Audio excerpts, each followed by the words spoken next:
Yang belum subscribe, tolong subscribe dulu. Yang sudah subscribe, jangan lupa nyalakan loncengnya. Simak sampai selesai, biar tidak gagal paham.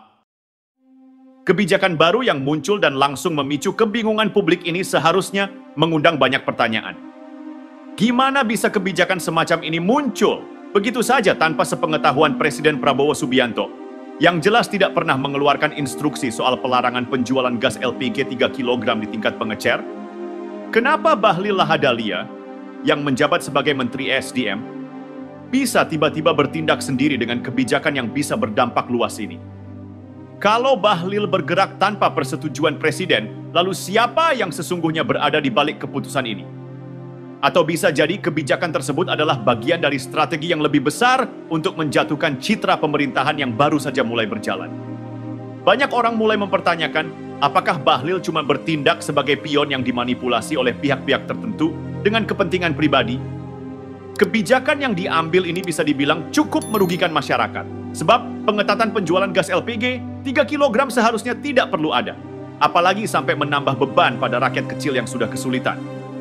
Ada spekulasi liar yang beredar, yang mengatakan kalau kebijakan ini sengaja digulirkan untuk merusak citra pemerintahan Prabowo Subianto.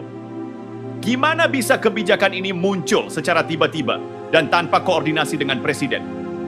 Semua tanda-tanda ini semakin membuka ruang bagi teori konspirasi yang menyebutkan bahwa ada kekuatan lain yang memanfaatkan Bahlil untuk tujuan politiknya. Tapi kalau kita lihat lebih dalam, ada satu nama yang tiba-tiba muncul dalam pembicaraan ini. Joko Widodo, Presiden ke-7 RI. Banyak pihak yang berpikir bahwa kebijakan ini tidak mungkin muncul begitu saja tanpa ada pengaruh dari Jokowi, yang meskipun sudah tidak lagi menjabat, masih punya pengaruh besar di balik layar. Bahlil sendiri diketahui memiliki hubungan yang cukup dekat dengan elit-elit politik yang berafiliasi dengan mantan presiden tersebut. Jadi, apakah kebijakan ini benar-benar hasil pemikiran Bahlil semata? Ataukah ada arahan dari Jokowi di balik layar yang menggerakkan langkah tersebut? Dalam politik, segala sesuatunya bisa jadi lebih kompleks dari yang kita kira. Di satu sisi, Jokowi sudah tidak memegang tampuk kekuasaan, tetapi di sisi lain, pengaruhnya masih terasa kuat. Menurut sejumlah pihak, mungkin ada semacam taktik licik di balik kebijakan ini, sengaja dikeluarkan untuk menciptakan kebingungan publik dan mengalihkan perhatian dari isu besar yang melibatkan nama Jokowi. Ada dugaan soal masalah pagar laut yang kontroversial dan menyeret nama Jokowi dari isu besar tersebut. Dalam situasi seperti ini, kebijakan Bahlil tentang LPG 3 kg dipandang sebagai upaya untuk menutupi skandal tersebut. Atau paling tidak, mengalihkan perhatian orang-orang dari masalah besar yang sedang terjadi. Kalau kita tarik kesimpulan sementara, ada banyak hal yang patut dicurigai. Bahlil mungkin saja terperangkap dalam permainan kekuasaan yang lebih besar daripada sekadar masalah gas. Bahlil yang seharusnya loyal pada pemerintahan Prabowo malah terlihat seperti main dua kaki. Bahkan bisa dibilang, dia menjadi boneka politik yang digunakan oleh pihak-pihak tertentu untuk mencapai tujuan mereka. Ada kemungkinan besar kalau Jokowi, meskipun sudah turun dari kursi presiden, masih punya kepentingan besar dalam politik Indonesia.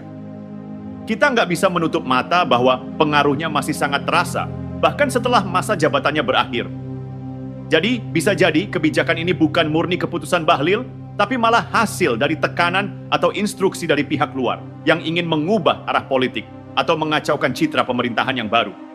Lalu, apa yang bisa dicapai dengan memanfaatkan Bahlil untuk mengeluarkan kebijakan semacam ini?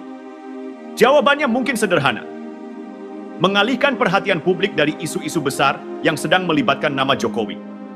Salah satunya adalah isu pagar laut yang belakangan ini ramai dibicarakan. Ini adalah skandal besar yang bisa menyeret nama Jokowi ke dalam pusaran masalah yang lebih besar lagi. Jadi, kebijakan Bahlil mengenai LPG 3 kg bisa jadi merupakan bagian dari strategi untuk mengaburkan perhatian orang dari masalah itu. Dengan mengalihkan fokus publik ke masalah penjualan gas, perhatian orang bisa terpecah dan fokus dari skandal yang jauh lebih merusak bisa berkurang. Tentu saja, ini semua hanya spekulasi. Tapi di dunia politik, spekulasi dan teori konspirasi bukanlah hal yang asing. Ada banyak contoh di masa lalu di mana kebijakan atau langkah-langkah tertentu diambil untuk kepentingan yang lebih besar, bahkan jika itu berarti mengorbankan citra pemerintahan atau merugikan rakyat.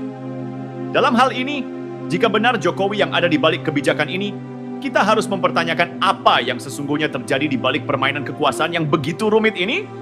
Namun meskipun ada dugaan tentang keterlibatan Jokowi, kita juga nggak bisa menutup kemungkinan kalau Bahlil memang bergerak berdasarkan pemikirannya sendiri, atau ada pihak lain yang mungkin ikut andil dalam keputusan ini. Bisa jadi semua ini hanya bagian dari ketidakharmonisan dalam pemerintahan yang sedang berjalan, di mana setiap menteri punya agenda dan ambisi pribadi masing-masing. Tapi kalau kita lihat pola-pola yang muncul, sulit rasanya untuk tidak berpikir bahwa ada lebih banyak yang terjadi di balik kebijakan ini daripada yang terlihat di permukaan. Sekarang mari kita bahas soal kebijakan yang katanya tujuannya untuk membuat harga gas LPG 3 kg lebih terjangkau bagi rakyat. Di permukaan, kedengarannya memang niatnya baik. Siapa sih yang nggak mau harga gas yang sering jadi beban buat keluarga kecil tetap murah? Tapi, apakah kebijakan ini benar-benar akan menguntungkan rakyat? Atau malah sebaliknya, justru akan memperburuk keadaan? Kebijakan yang ngasih pengecer izin buat jual gas LPG 3 kg sebagai sub-agen resmi sepertinya nggak seberapa jelas dampaknya. Pengecer yang sebelumnya hanya jual gas secara bebas, sekarang bakal diatur jadi bagian dari rantai distribusi yang lebih terstruktur. Sekilas, ini terdengar bagus, karena bisa lebih tertata dan terkontrol, tapi di sisi lain ada potensi masalah baru yang bakal muncul. Dengan memberi pengecer izin untuk menjadi sub-agen, kita bisa bayangin deh, harga gas yang dijual ke konsumen bisa jadi nggak terkontrol lagi. Bisa jadi mereka akan menetapkan harga yang lebih tinggi dengan alasan biaya distribusi atau alasan lain yang nggak masuk akal. Bahkan, meskipun niat awalnya untuk menurunkan harga, kebijakan ini justru bisa membuat harga gas makin melambung tinggi. Lalu, siapa yang sebenarnya bakal diuntungkan dari kebijakan ini? Bisa jadi yang untung adalah pihak-pihak yang punya koneksi dengan pengecer-pengecer tersebut.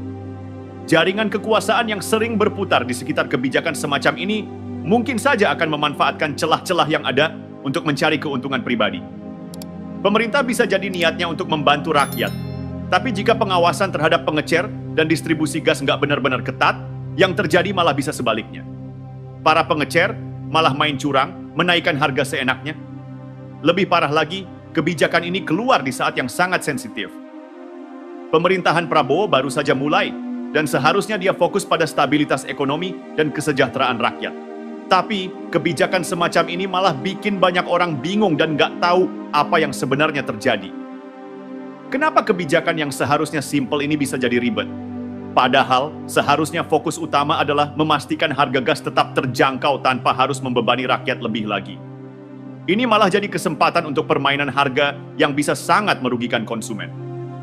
Dengan adanya kebijakan ini, kita dihadapkan pada kenyataan bahwa meskipun niatnya mungkin untuk membantu rakyat, kenyataannya banyak celah yang bisa dimanfaatkan untuk kepentingan pribadi. Dan itulah yang jadi masalah. Kebijakan ini, meskipun kelihatan sederhana, ternyata bisa membuka pintu untuk manipulasi dan penyalahgunaan kekuasaan. Para pengecer bisa jadi memanfaatkan kebijakan ini untuk meraup keuntungan lebih besar. Sementara rakyat yang diharapkan diuntungkan malah jadi yang paling dirugikan. Jadi sekali lagi kita harus bertanya, siapa yang benar-benar diuntungkan dari kebijakan ini? Apakah kebijakan ini benar-benar untuk rakyat, ataukah ini hanya permainan politik yang dimanfaatkan untuk kepentingan pihak tertentu? Dan yang lebih penting lagi, apakah pemerintahan Prabowo akan terus-menerus dihadapkan pada kebijakan yang tidak jelas arah dan tujuannya seperti ini? Pertanyaan-pertanyaan ini mungkin baru permulaan dari teka-teki besar yang akan terus berkembang seiring waktu.